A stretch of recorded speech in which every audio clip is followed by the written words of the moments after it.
Hi hello नमस्कार, मी दर्शना Tamboli. Today स्पेशलच्या नवीन एपिसोडमध्ये तुमच्या सगळ्यांचं स्वागत. आजची आपली टुडे स्पेशल सेलिब्रिटी खूपच खास आहे. नाशिक ते मुंबई असा प्रवास तिने केला आहे, पण तो वाया पुणे झाला आहे.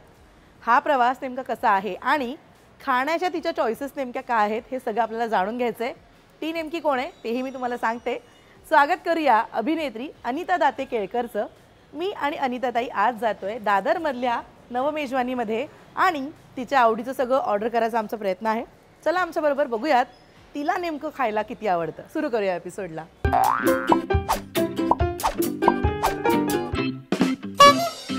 खूप स्वागत राजश्री मराठीमध्ये. येस, थँक्यू मला या प्लॅटफॉर्मवरती बोलवलं यासाठी. आमची नवीन मालिका कलर्स मराठीवरची इंद्रायणी येते आणि त्यानिमित्तानं मला तुझ्याशी गप्पा मारायला मिळणारे मला खरंच खूप छान वाटतंय. पण पहिलाच प्रश्न, एक तर फार सुंदर दिसतेस, तुम्हाला हे कुर्त्याचं कलेक्शन खूप आवडलंय. कशी आहेस? खूप छान, मजेत आहे आणि नवीन मालिका सुरू होतीये म्हणून मी अति आनंदात आहे. हो, आणि नावच इतकं सुंदर आहे इंद्रायणी. म्हणजे फक्त आधी नाव रिव्हील झालं होतं की काहीतरी येत आहे कलर्स मराठीवर, काय असेल त्याच्यामध्ये, किंवा छोट्या मुलीची झलक वगैरे, त्यांनी एक छान कॅम्पेन होतं. तर प्रश्न होता की इंद्रायणी नेमकं आहे काय. सो तू जेव्हा पहिल्यांदा ऐकलंस मालिकेबद्दल, काय पहिला विचार काय होता आणि कशी इंद्रायणी आली आहे तुझ्यापर्यंत? बऱ्याचदा आपण खूप शहरी विषय माझ्याकडे येतात. शहरी कथानक येतं आणि त्याच्यामध्ये एक साधी दिसणारी बाई. पण इंद्रायणीमध्ये काहीतरी खास आहे आणि वेगळं आहे आणि प्रत्येक कलाकाराला खुणवणारं आहे. बऱ्याचदा असं होतं की आपल्याला टाईपकास्ट केलं जातं. आणि यावेळेस मात्र मला एका वेगळ्या पद्धतीच्या भूमिकेसाठी विचारणा झाली, त्यामुळे माझ्यासाठी इंद्रायणी खास आहे. आणि सगळ्यात महत्त्वाची गोष्ट म्हणजे आपल्याला माहिती नसलेल्या गोष्टींबद्दल आपल्याला जाणून घेण्याची नेहमीच उत्सुकता असते. आपण प्रत्येकजण, आपण सगळेजण महाराष्ट्राचं दैवत आहे विठुराया. तर विठ्ठलाची भक्ती करणारी अनेक माणसं आहेत. वारी ही आपल्याकडची खूप मोठी असते, महत्त्वाची असते. आपण फक्त शहरातली माणसं इतकंच ऐकतो की पुण्यामध्ये ट्रॅफिक जाम झालं आणि ज्ञानोबांची वारी निघाली, तुकोबांची वारी निघाली, इकडे वारीने प्रस्थान केलं, आज मुक्काम इथे, इकडनं तिकडे जाणार आहे. आणि मुख्यमंत्र्यांनी विठुरायाचं दर्शन घेतलं आषाढीच्या दिवशी आणि 3:30 वाजता पूजा झाली आणि महाराष्ट्रासाठी त्यांनी मागणं मागितलं की चांगला पाऊस पडू दे. आपण एवढंच ऐकतो आणि प्रत्यक्ष या माणसांच्या जवळ जाण्याचा योग कधीही येत नाही. पण या निमित्तानं मात्र माझी ही इच्छा पूर्ण होणार आहे. विठूची वाडी असं हे गाव आहे आणि त्या गावात घडणारी ही गोष्ट आहे आणि इथली सगळी मंडळी विठुरायाला मानतात. त्या विठुरायाला मानणाऱ्या गावातली मी आहे आणि इथे राहणारी छोटी मुलगी आहे, इंद्रायणी नाव तिचं. त्या इंद्रायणीला पडणाऱ्या प्रश्नांची ही गोष्ट आहे, तिला मिळणाऱ्या उत्तरांची गोष्ट आहे. इंद्रायणीच्या निमित्तानं कलर्स मराठी बरोबर तू पहिल्यांदा काम करतेस. लाईक यू सेड की ETV असताना तू काम केलंस एका मालिकेमध्ये आणि कट टू त्याच्यानंतर आत्ता. सो एक नवं चॅनल म्हटल्यानंतर आपल्यासाठी एक नवीन प्रोजेक्ट म्हटल्यावर ती एक उत्सुकता असते ना की आता इथे काय. सो काय बॅक ऑफ द माइंड काय विचार होते जेव्हा इंद्रायणी एक्सेप्ट केलीस आणि आपण आता काम करतो याच्यामध्ये हे ठरलं? अर्थातच आपली भूमिका कशी असणार आहे, तिचं या सगळ्या गोष्टीमध्ये काय स्थान असणार आहे हे प्रत्येक कलाकाराला महत्त्वाचं वाटतं. आणि ती डेव्हलप करणारी, म्हणजे ती गोष्ट डेव्हलप करणारी माणसं कोण आहेत, ती कशा पद्धतीने डेव्हलप करू शकतात याबद्दल खूप उत्सुकता होती. पण मी इतकी लकी आहे की माझ्या आसपास नेहमी चांगली माणसं येतात. माझ्या नवऱ्याची बायको मालिका केली, त्यातही तुला मुलगा होता. नवागडी नवा राज्य मुलगी होती तुला. इंद्रायणी सुद्धा तुला लेक आहे. तर साधारणपणे तू जे काही काम करत आली, तुला एक छोटं बाळ तुझ्याबरोबर आहेच. खरं तर ही गोष्ट खूप पॉझिटिव्हिटी देणारी असते. त्यांच्यासोबत ती मजा करणं, मिक्सअप होणं, त्यांची एक वेगळीच दुनिया असते, त्यांचे एक वेगळेच विचार असतात. या गोष्टी तुला किती पॉझिटिव्ह किंवा किती अट्रॅक्टिव्ह वाटतात? माझ्या नवऱ्याची बायको जेव्हा मी करत होते तेव्हा मला अजिबात लहान मुलांची सवय नव्हती आणि रादर मला रागच यायचा. ती इतकी खेळायची, त्रास द्यायची. म्हणजे काम करताना कधी कधी असं होतं की आता शांत बसा, सगळे थोडे क्रँकी. तर असं व्हायचं मला. पण आता मला खूप सवय झाली आणि मला आता उत्सुकता वाटते त्यांच्या भावविश्वाबद्दल की हे काय आहे, ही कुठे चालली आहे जनरेशन. आणि आता मला असं वाटतं की असं खूप अंतर पडल्यासारखं वाटतं की बापरे हे यांना आत्ता जमतंय, हे आता मला खूप जाणवायला लागलंय, अधिकाधिक जाणवायला लागलंय. जसं जसं वय वाढतंय तसं तसं मुलं काहीतरी वेगळ्या विश्वात आहेत आणि ही वेगळीच मुलं आहेत, वेगळीच सगळं माहिती असतं, सगळं माहिती आहे, त्यांना सगळं कळतं, त्यांची ही समज येते कुठून, असे अनेक प्रश्न. आणि मला घाबरायला होतं या मुलांकडे बघून. खरं तर इंद्रायणीबद्दल जसे अनेकांना प्रश्न पडले तसे प्रश्न मला सुद्धा पडलेत की काय नेमकी इंद्रायणीची कथा आहे. पण इथे विचारायला आवडेल की ही आई नेमकी कशी आहे. अधोक्षज माझा मुलगा आहे आणि अजून एक मुलगी आहे नारायणी नावाची. हे दोघंही वेगळ्या स्वभावाचे आहेत आणि अधोक्षज हा मुलगा आहे आणि तो माझा लाडका आहे आणि त्याला आयुष्यात खूप मोठं करावं, त्याच्याकडे सगळी सत्ता असावी, सगळी पॉवर असावी, असं कुठल्याही आईला आपल्या मुलाबद्दल जसं वाटतं त्या अत्यंत स्वाभाविक भावना आईच्या ज्या आहेत त्या सगळ्या माझ्या मनात अधोक्षजबद्दल आहेत. आणि पण अधोक्षजचा एक जरा प्रॉब्लेम आहे, त्याला नीट बोलता येत नाही. तर त्यामुळे आनंदी खूप अस्वस्थ आहे आणि अधोक्षजला कसं बोलता येईल त्याच्यासाठी त्यांनी काय केलं पाहिजे. एकतर हे वेगळं घराणं आहे. आनंदी ही कीर्तनकारांच्या घरामधली सून आहे, थोरली सून. तर त्यामुळे ते एक वेगळंच विश्व आहे. त्या मुलांचं प्रशिक्षण म्हणजे शिक्षण आणि या पद्धतीच्या व्यवसायात येण्यासाठी, या पद्धतीचं गोष्टी म्हणजे कीर्तन करण्यासाठीचं जे एक शिक्षण आहे ते वेगळ्या पद्धतीचं असायला हवं, त्यांच्यावरचे संस्कार वेगळ्या पद्धतीचे असायला हवेत. त्यामुळे आनंदीचा प्रयत्न आहे की त्यासाठी अधोक्षजला लायक बनवणं आणि त्यासाठी ती तडफडतीये. नाशिकची आहेस तू. नाशिक ते मुंबई हा प्रवास तुझा कधी सुरू झाला होता. नाशिक ते मुंबई असा डिरेक्ट प्रवास नाहीये माझा. नाशिक मुंबई वाया पुणे असा मी प्रशिक्षित अभिनेत्री आहे आणि ललित कला केंद्र पुणे विद्यापीठातनं मी प्रशिक्षण घेतलेलं आहे नाटकाचं. आणि मग मी मुंबईमध्ये आले आणि मुंबईत आता इतकी वर्ष राहतेय. मुंबईनी मला आपलं झाले असतील साधारण. मी 2005 साली इथे आले. खूप वर्ष झाली आणि आता जितकी वर्ष मी नाशिकमध्ये राहिले आहे तितकीच वर्ष आता मी मुंबईमध्ये जवळजवळ राहिलेले आहे. त्यामुळे मला खूप छान वाटतंय की एका वेगळ्या शहरानी मला स्वीकारलं आणि मी एका वेगळ्या शहराला स्वीकारलं. पण हे सगळं असताना नाशिक बद्दलचं प्रेम तितकंच कायम आहे. आणि आता इंद्रायणीचं सेट सुद्धा नाशिकमध्येच आहे. तर तू त्यावेळी सुद्धा लकी आहेस ना. हो अगदीच. मला माझ्या घरी राहता येणार आहे या निमित्ताने. अनेक वर्षानंतर पुन्हा घरी राहता येणार आहे. त्यामुळे खूप छान वाटतंय. नाशिक अत्यंत अप्रतिम आहे, सुंदर आहे, उत्तम हवामान आहे आणि मला नेहमी असं वाटतं की नाटक करावं. अरे बापरे. हो, आपला आजचा बेत.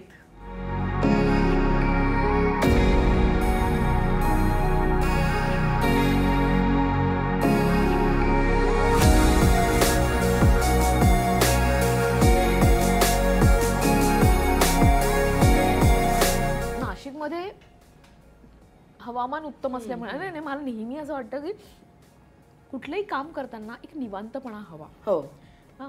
मुंबईमध्ये मला सुरुवातीला नाटक करताच यायचं नाही. असं वाटायचं की हे खूप फास्ट होतंय. तर त्याच्याशी जुळवून घ्यायला वेळ लागला आणि आता मला ते जमू लागले. प्रो झाली.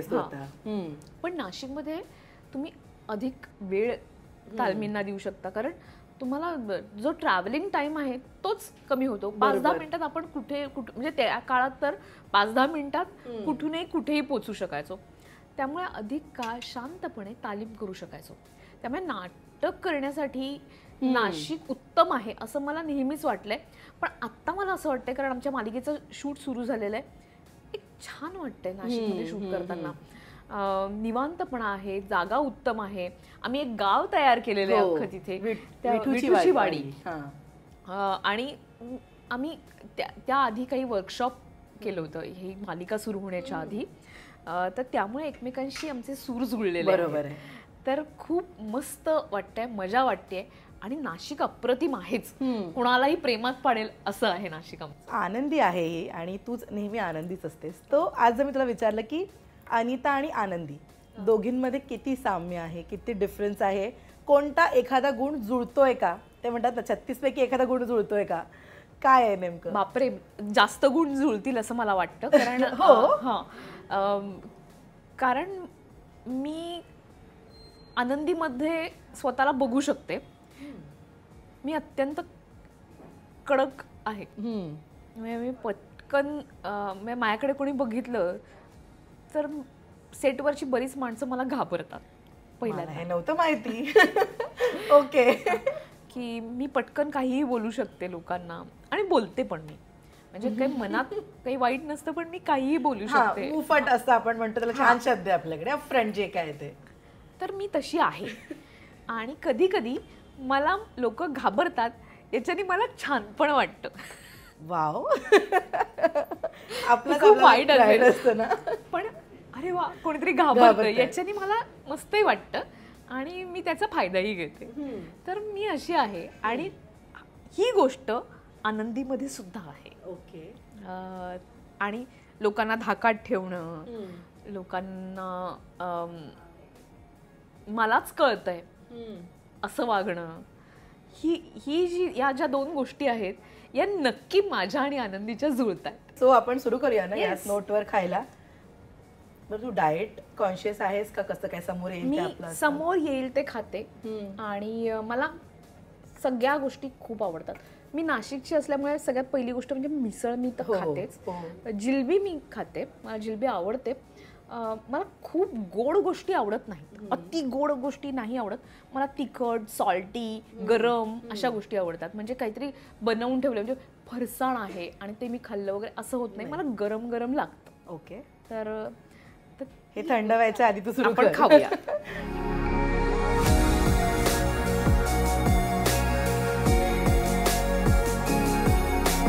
पण तू कोणत्या प्रकारची फूडी आहेस? म्हणजे असं ना ते खाण्यासाठी जन्म आपुला या टाईपची आहेस का, आवडतं म्हणून आपण थोडं थोडं खाऊन पोट भरतो असं? आवडतं म्हणून मी थोडं थोडं सगळं खाऊ शकते. असं नाहीये की मी एखादी गोष्ट खूप खाते वगैरे, असं नाही होत. पण मला वेगवेगळ्या गोष्टी खायला आवडतात, मला खूपच आवडतं. आणि पुरवून पुरवून खायला आवडतं. म्हणजे मला तर, मी लहानपणी मला आठवते द्राक्ष मला खूप आवडायचे, नाशिकचे द्राक्ष. या तर मी एक एक द्राक्ष हळूहळू खायचे, मज्जा घेऊन. आणि कुठल्याही गोष्टीतला आनंद घेऊन ती गोष्ट करावी असं एक मला वाटतं.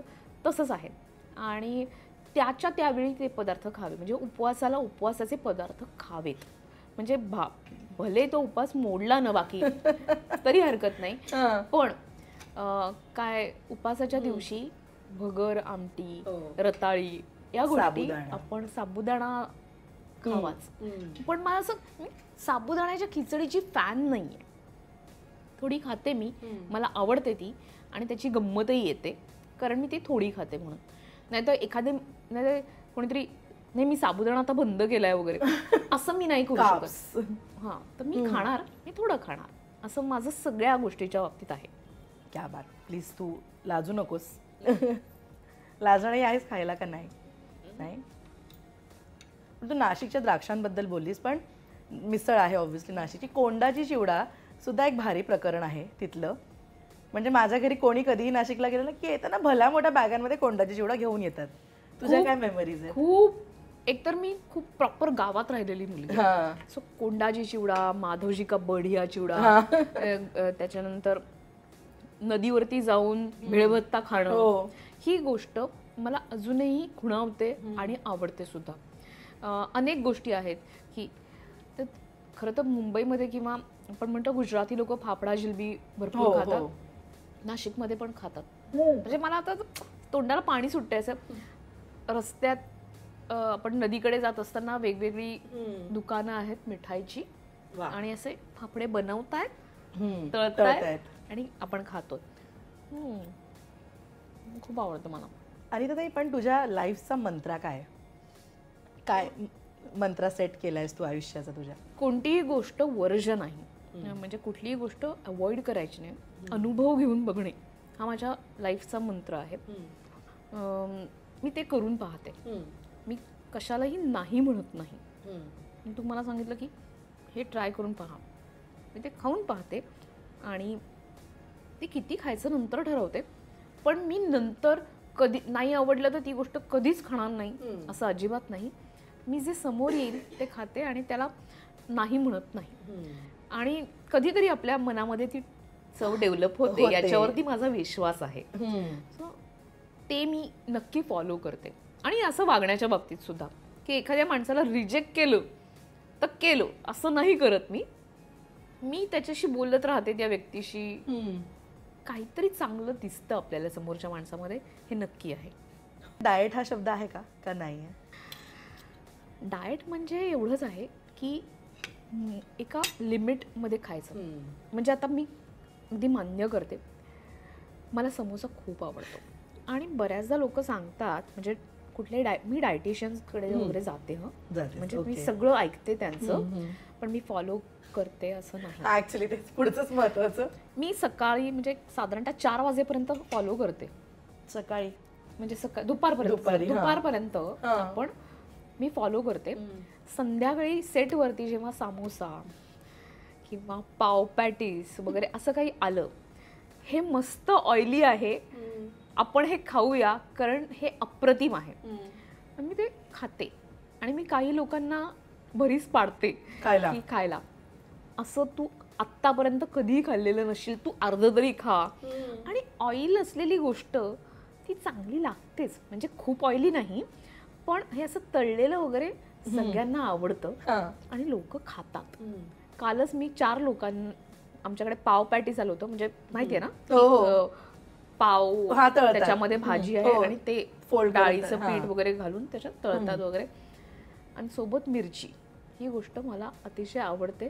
कोणीच खात नव्हतं मी सगळ्यांना खायला लावलं सगळ्यांनी खाल्लं. नाशिकमध्ये ऍक्च्युली मी पाव पॅटीस हा प्रकार नाशिकमध्ये म्हणजे वणीला जाताना पाहिलाय हा प्रकार. तिकडे जास्त खायचं ग खूप नाही खायचं. आता मी पुरणपोळी खाते मी अर्धीच खाते किंवा एखादी छोटी पुरणपोळी खाते पण मी खाते. मी असं हे नाही करू शकत. मी तूप खाते त्याच्याबरोबर भरपूर. तूप तर हेल्दी आहे. मी सीझनल फ्रुट्स खाते सगळं मी खाते. तुझी किचन बरोबर पहिली मैत्री कधी झाली? कितव्या वर्षी झाली? व्हायची आहे काय नेमकं? नाही मैत्री झालेली आहे. प्रो लेवलची मैत्री झाली? नाही प्रो नाहीये मी खूप. मी बेसिक जेवण करू शकते. पोट भरू शकते. माझ्या बरोबर कोणी असेल त्यालाही मी खाऊ घालू शकते. घरी माझ्या माहेरी वगैरे नाही झाली. मी आणि माझा नवरा चिन्मय आम्ही दोघं जण आम्ही जेव्हा लग्न झालं त्यानंतर आम्ही दोघंही जण स्वयंपाक करू लागलो तर त्यावेळेला स्वयंपाकाशी ओळख झाली आणि बऱ्या पद्धतीने स्वयंपाक करू लागलो. काय तुझी सिग्नेचर डिश काय बनवू शकतेस बेस्ट?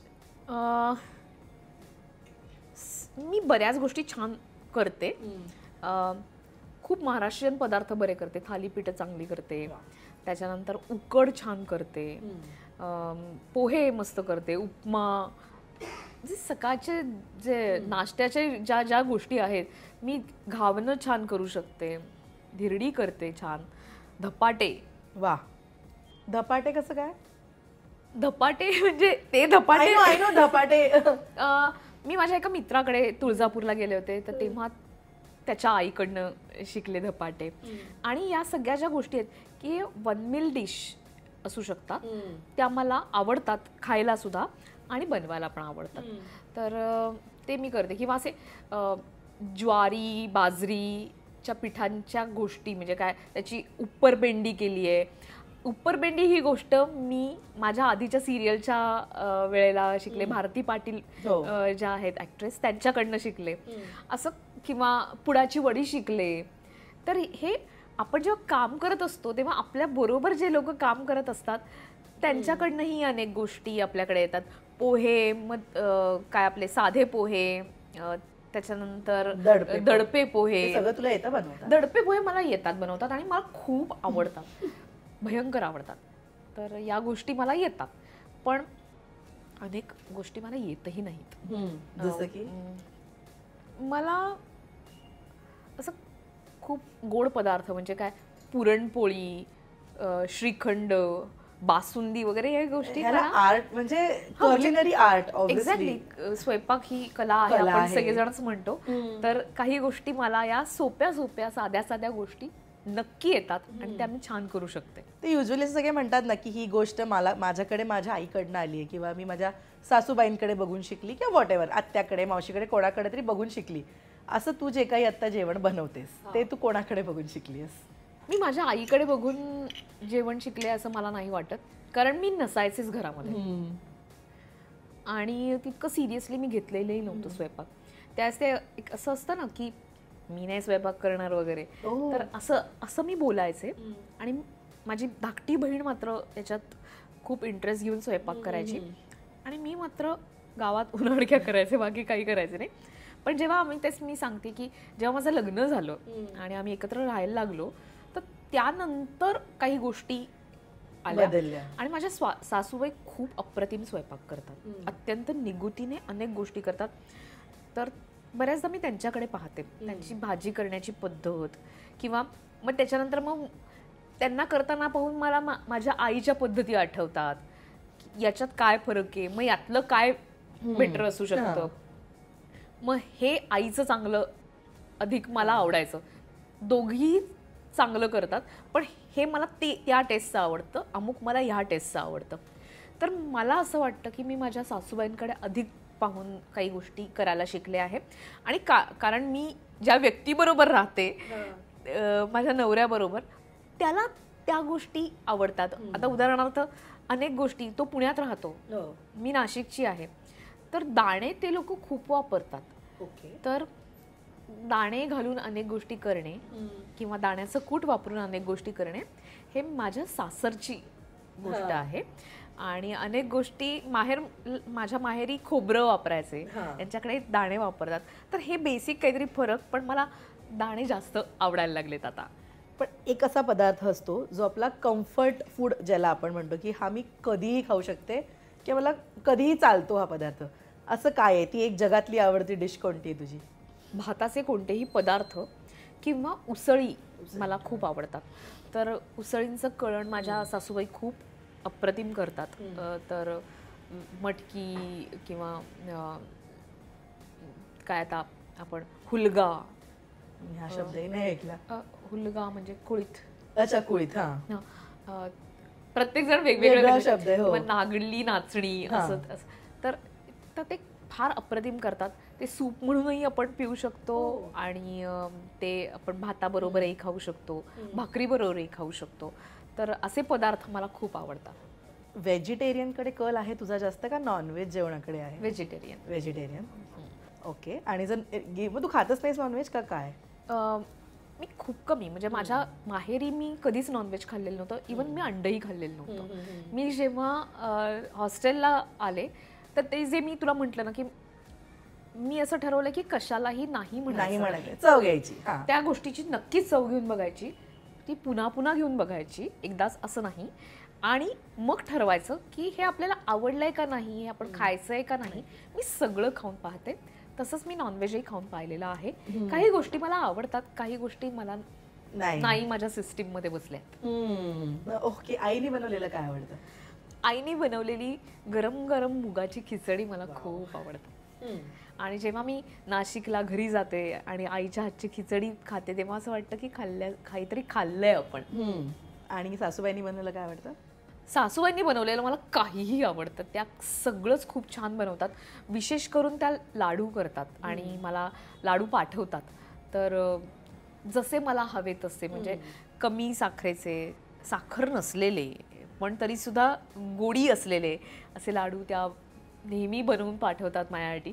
तर ते मला खूप आवडतात. तू मला मगाशी म्हणालीस की तू आणि तुझ्या नवऱ्याने लग्नानंतर एकत्र जेवण वगैरे बनवायला सुरुवात केली. त्यांनी बनवलेलं काय तुला आवडतं किंवा काय ते तुला बनवून खायला देतात का? हो, तो अनेक पदार्थ उत्तम बनवू शकतो. मशरूमची भाजी तो खूप सुंदर करतो, पोहे छान करतो. तर तो आणि ते मला आवडतात म्हणून बऱ्याचदा करतो. ते मला आवडतं. तुला ब्रेक देते मी, प्लीज. इंद्रायणीचं शूटिंग आत्ताच चालू झालंय. सेटवर काय जेवण असतं? लाड असतात? छोटी पोरं म्हटल्यावर त्यांच्या कलेने असे काही लाड असतात का नाही? ठेचा नक्की टिफिन कॅरी करतेस सेटवर स्वतः? नाही अजून नाही, पण करेन उद्यापासून. ठेचा नक्की असतो आणि आमची छोटी इंद्रायणी ठेचा खाते. तिला जेवणात ठेचा लागतोच लागतो. स्ट्रेंज आहे लहान मुलगी आणि ठेचा. सातारची आहे ती.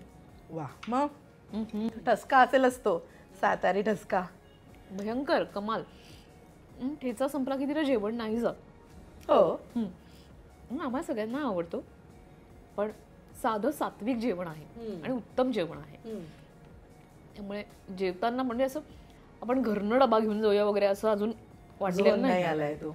पण तू नेहमी जेव्हा बाहेर खायला जातेस तेव्हा कुठे खायला जातेस? मुंबई असू देत, पुणे असू देत किंवा नाशिक असू देत?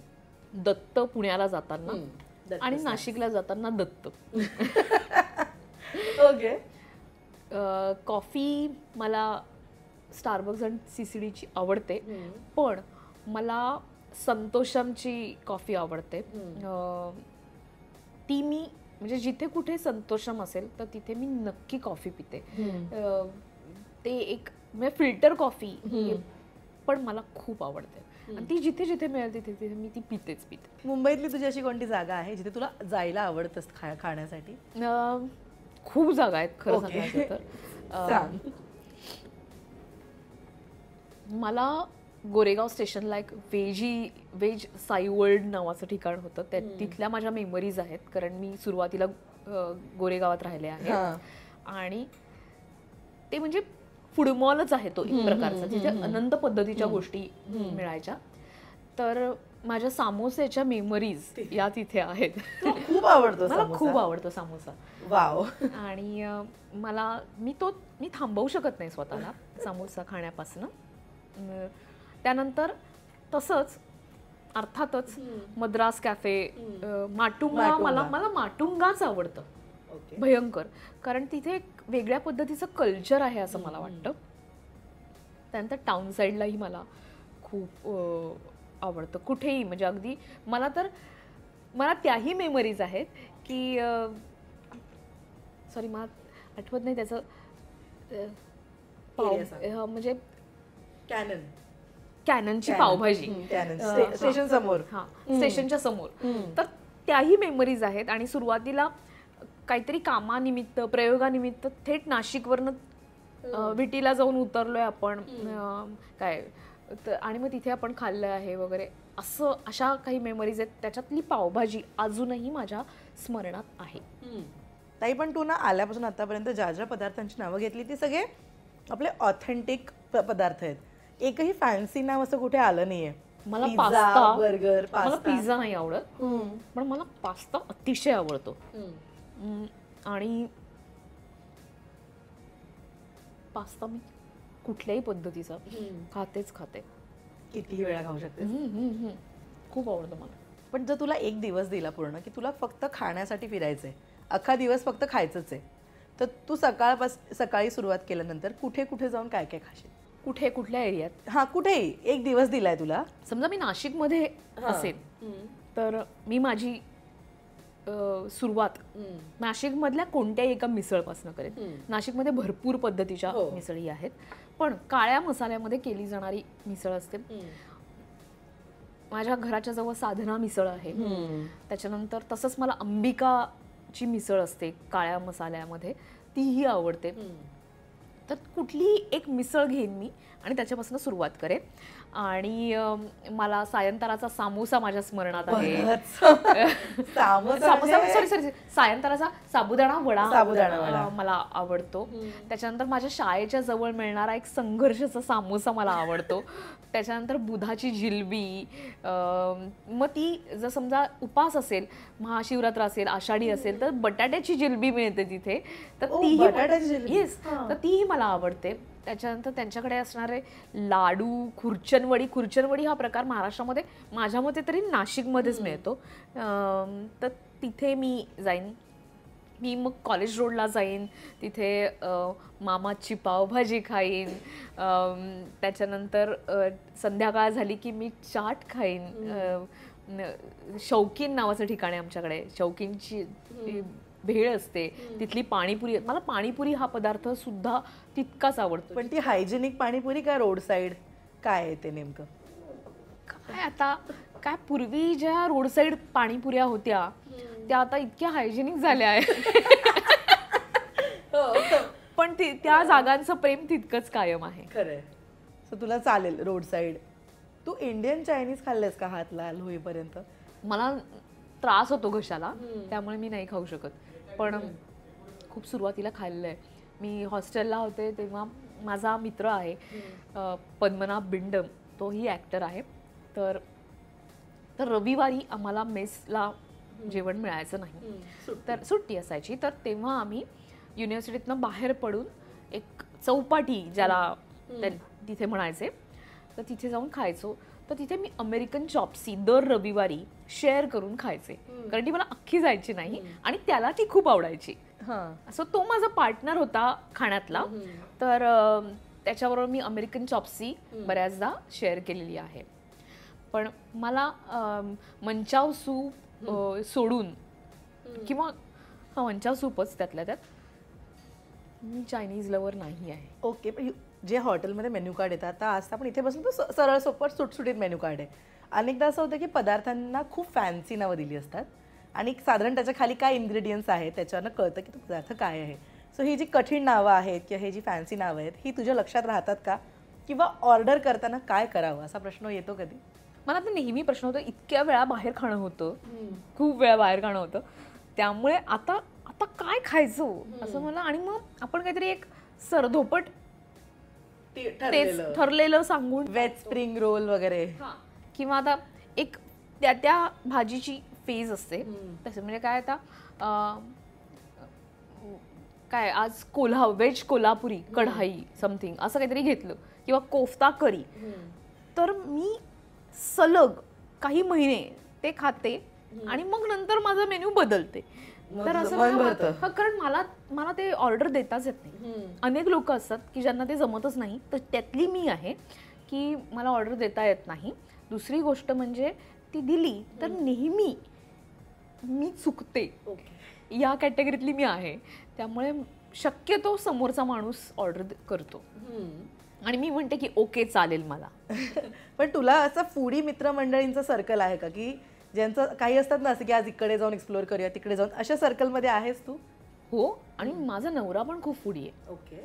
त्यालाही खूप आणि त्याला ना म्हणायचं म्हणजे मेन्यू कार्ड मधले त्यातल्या त्यात जे अवघड नाव असतं त्या अवघड नावाचं त्याला खायचं असतं आणि अवघड इन्ग्रेडियंट्स असलेलं त्याला खायचं असतं. तर आणि तो ते खाऊन अर्थात तो एक्सप्लोर करत असतो त्या गोष्टी, पण त्याच्यामुळे मलाही अनेक चांगल्या गोष्टी खायला मिळतात आणि एक्सप्लोर करायला मिळतात. तुझे असे कोण 3 मित्र आहेत ज्यांच्याकडे तुला जेवायला जायला आवडेल? माझे खूप मित्र आहेत ज्यांच्याकडे मला जेवायला जायला आवडेल. इंडस्ट्रीतले सांग की ज्यांच्याकडे तुला आवडेलच जेवायला, कारण त्यांच्याकडे छान जेवण बनतं. ऑब्व्हियसली मला अभिजित कडे जायला आवडेल, कारण तो खूप फूडी आहे आणि तो जे ऑर्डर करेल त्याच्या घरी गेल्यानंतर माझ्यासाठी ते उत्तम असेल. मला मिहीरच्या घरी जेवायला जायला आवडेल, कारण त्याची आई खूप सुंदर स्वयंपाक करते म्हणून. त्याच्यानंतर माझा एक अंकुर नावाचा मित्र आहे, तो स्वतः खूप अप्रतिम स्वयंपाक करतो, त्यामुळे त्याच्या घरी जाऊन मला जेवायला आवडेल. ओके. तू गेली नाहीयेस या सगळ्यांकडे अजून जेवायला? नाही, कारण वेळच नाही मिळत. हा, अभिकडे म्हणजे अभिजित खांडकेकरकडे मी नेहमी जायचे, पण आम्ही अशा वेळेला जायचो की त्यावेळेला जेवायचं नाही वगैरे. पण तो जे काही मागवायचा त्याच्या घरी गेल्यानंतर ते अप्रतिमच असायचं, कारण ते म्हणजे ते शबरीची बोरं असतात ना तसं आहे ते, की त्यांनी आधी खाऊन पाहिलेलं असतं आणि ते उत्तम असतं म्हणून ते आमच्यासाठी मागवलं जातं. आणि त्याचा हा आग्रह असतो की जे जे छान छान आहे ते माझ्या आसपासच्या लोकांनी खावं. तर आत्ता हे तर आपण स्टार्टर खाल्ले थोडे थोडे. नवमेजवानी स्पेशल वालाचं बिरडं आणि आंबोळी सांगितली तुझ्यासाठी. तर साधारण आत्ता बोलल्यानंतर मला कळते की कुठेतरी मॅच झाली आहे तुझी चॉईस आणि मी केलेली ऑर्डर. वा वा, मला खूप आवडतं बिरडं. पण तू बाहेरनं ऑर्डर करण्यावर असे खूप पैसे खर्च करतेस का सेफ प्लेअर आहेस त्या बाबतीत? मी कोणी आलं ना घरी जेवायला तर शक्यतो मी स्वयंपाक करायच्या भानगडीत नाही पडत. ओके. त्या माणसाला कशाला त्रास द्या ना. पण मी घरी एकटी असेन किंवा आम्ही दोघं जण असू किंवा आई वडील असतील तर मी स्वतः स्वयंपाक करते त्यांच्यासाठी. ओ वाव, प्लीज. हे डिपार्टमेंट कोणाचं आहे घरी? आपापलं जेवण वाढायचं? हां. आमच्या घरी आम्ही आपापल्या गोष्टी शक्यतो करतो आणि कोणी बाहेरून येणार असेल म्हणजे मी लवकर आले तर मी त्याच्यासाठी आणि तो लवकर आला तर तो माझ्यासाठी, असं आम्ही अशी विभागणी आहे कामाची. पण माझ्या घरात मी एकटी काम करतेय असं नाही आहे.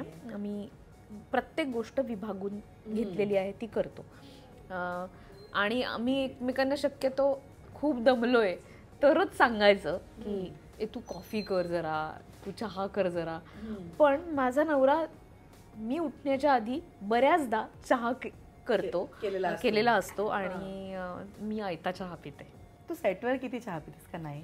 मी आता कॉफी पिऊ लागले आहे आणि सेटवरती मी 3 वेळा तरी कॉफी पिते.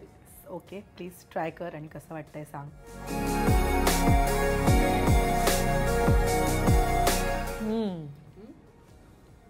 मस्त जमलंय. आणि आंबोळी खूप छान आहे. मी मगाशी तुला विचारलं की तुला कोणाच्या घरी जेवायला जायला आवडेल. आता मला असे 3 मित्र सांग तुझे इंडस्ट्रीतले ज्यांना तुला तुझ्या घरी जेवायला बोलवायला आवडेल, तू केलेलं खायला घालायला. तर तू कोणाला बोलवशील? कोणत्या 3घांना? अरे बापरे, तुला बनवायचं आहे पण नो ऑर्डर. माझा मित्र आहे सागर देशमुख, त्याला मला बोलवायला आवडेल. तो पण फूडी आहे ना? तो खूप फूडी आणि तो खूप छान स्वयंपाक करतो. पण एकदा मला त्याच्यासाठी पण काहीतरी करायचं आहे, त्यामुळे तो नेहमी करतो आणि मला खाऊ घालतो. यावेळेस मला त्याला खाऊ घालायला आवडेल. माझे 2 मित्र आहेत अत्यंत जीवष्ट कंठस्थ, सुहास शिरसाट आणि उमेश जगताप म्हणून, ज्यांना कधीच माझ्या हातचं खायचं नसतं. का? कारण माझी स्वयंपाक करण्याची पद्धत, आमच्याकडे ना कोणत्याही पदार्थात थोडंसं साखर किंवा गूळ घालतात. त्यांच्याकडे ते करत नाहीत. त्यांना असं वाटतं की मी ते गोड करते. तर ते घरी आलेले नसताना, ते बघत नसताना मला मी केलेल्या स्वयंपाकात साखर किंवा गूळ वापरायचं आहे आणि नंतर त्यांना खायला द्यायचं आहे. त्यामुळे त्यांना मी त्याकरता घरी जेवायला बोलवेन आणि मी मला हवा तसाच स्वयंपाक करेन आणि त्यांना जीव घालेन. खातील ते एवढं प्रेमाने, मी अतिशय प्रेमाने करेन. वाव. ओके, पण तो एक असतं ना साधारण की जेवल्यानंतर गोड लागतंच थोडंसं, मग ती गुळ का होईना पण ते लागतंच. तू आहेस त्या कॅटेगरीमध्ये की थोडं तरी काहीतरी पाहिजे गोड? आता नाही वाटत मला, पण अशी मध्ये मध्ये प्रत्येकाच्या आयुष्यात माझ्यामध्ये फेज येते की मला थोडंसं काहीतरी गोड लागतंच, मला काहीतरी गोड हवंच आहे, असं कधीतरी होतं. लॉकडाऊनमध्ये मात्र मी ती गोष्ट नक्की करायचे. म्हणजे थोडंसं पॅम्परिंग असेल कदाचित, पण मी ब्लॅक चॉकलेट खायचे. Dark chocolate? डार्क चॉकलेट खायचे आणि ते मला लागायचंच. आम्ही जिथे शूट करायचो तिथे मी घेऊन यायचे, म्हणजे स्टॉक करायचे त्याचा आणि मी खायचे. सो काय सांगशील या निमित्ताने या सगळ्या प्रेक्षकांना? 25 मार्चपासून कलर्स मराठीवर इंद्रायणी, 25 मार्चपासून कलर्स मराठीवरती संध्याकाळी 7 वाजता इंद्रायणी ही आमची नवी कोरी मालिका येते तुमच्या भेटीला. आणि इंद्रायणी ही लहान मुलांसाठी अत्यंत म्हणजे लहान मुलांना आवडेल अशी मालिका असणार आहे. लहान मुलांच्या आयुष्यात त्यांना पडणारे प्रश्न, त्यांना मिळणारी उत्तरं, त्यांच्या श्रद्धा, त्यांचे विश्वास, त्यांची सपोर्ट सिस्टीम, त्यांचा भवताल, ते त्यांचं कसं तयार करतात, ते कसे वाढतात, त्यांचा मेंदू कसा तयार होतो, त्यांच्या श्रद्धा कशा तयार होतात, विश्वास कसा तयार होतो, या सगळ्याची, याशिवाय एका कुटुंबाची, तिथल्या राजकारणाची, कौटुंबिक राजकारणाची, पॉवर गेमची ही मालिका आहे. आणि अत्यंत अप्रतिम मालिका आहे. कारण तुम्हा सगळ्यांचे लाडके संवाद लेखक, पटकथा लेखक आणि अभिनेते चिन्मय मांडलेकर हे या मालिकेचे लेखक आहेत. दिग्दर्शक विनोद लव्हेकर आहेत. त्यामुळे ही मालिका चांगली होणार याबद्दल शंका नाही. आणि कलर्स मराठीची संपूर्ण टीम, सुगंधा लोणीकर असतील, त्याच्यानंतर सोजल सावंत आहे, आमचे ऋषिकेश म्हणून आहेत, केदार शिंदे आहेत, हे सगळेजण आमच्या पाठीशी आहेत. या सगळ्यांच्या अत्यंत क्रिएटिव्ह माइंडमधनं इंद्रायणी उभी राहणार आहे. तेव्हा बघायला अजिबात विसरू नका. 25 मार्चपासनं संध्याकाळी 7 वाजता इंद्रायणी. येस, आणि उत्सुकता आहे आता मालिका बघायची, तर आपल्याला हे सगळं संपवून जायचं आहे आज इकडनं, कारण पुढे सुद्धा तुला इंटरव्ह्यू. थँक्यू सो मच आणि ऑल द बेस्ट. थँक्यू. सगळं संपवून जा.